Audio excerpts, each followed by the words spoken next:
Entry Island is the new book, and it's always difficult to follow something that's been as successful as the trilogy has been, and to move away from it to new characters, new setting. But the Entry Island was, I was plugging into something that I felt about very deeply, and it's very emotional for many Scots, but I mean it goes beyond that, because in a way it's a kind of universal experience, and it deals with a historical phenomenon called the clearances.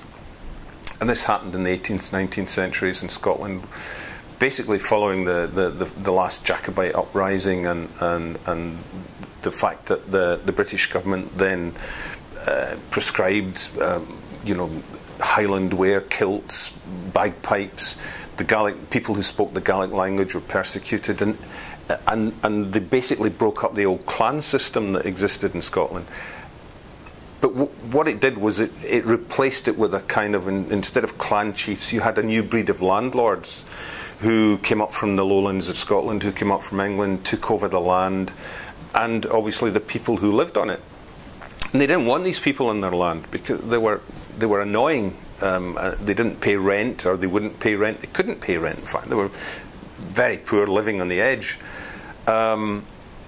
And the landlords decided it was more profitable to put sheep on the land than have people on the land. I mean, from sheep they could make money.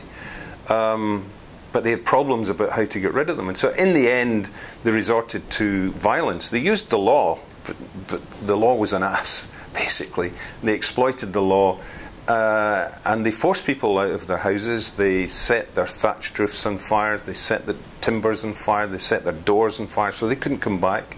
They were beaten up with ash truncheons. A lot of them were killed, forced onto boats, and sent off to the New World across the Atlantic to places like Canada and America, with no money, sometimes just the clothes they stood up in. And these voyages were horrendous. I mean, mid-19th century, the British government had legislated to improve conditions aboard the black African slave traders that were crossing the Atlantic.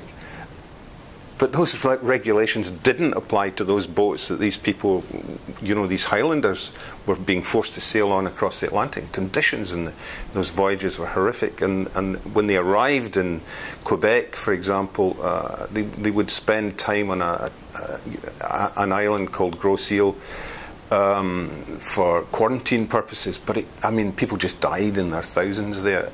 It was horrendous, absolutely horrendous. And this is a very emotional, emotive part of Scottish history I wanted to write about. But I didn't want to write an historical novel. And I'm still working within the crime genre. So my problem was how to deal with this subject, but in a contemporary way. And Entry Island was the book that came out of that. And actually the story takes place half in Quebec and half in the Hebrides. And the Quebec half of it is really a contemporary setting, and it's an investigation into a murder. And the Hebridean part of it is the kind of historical end. And the big problem had been how to bring those two things together and how to bridge a gap of 150 years. I mean, I'd been doing it in a sense in the Lewis trilogy, but we're talking a decade or two.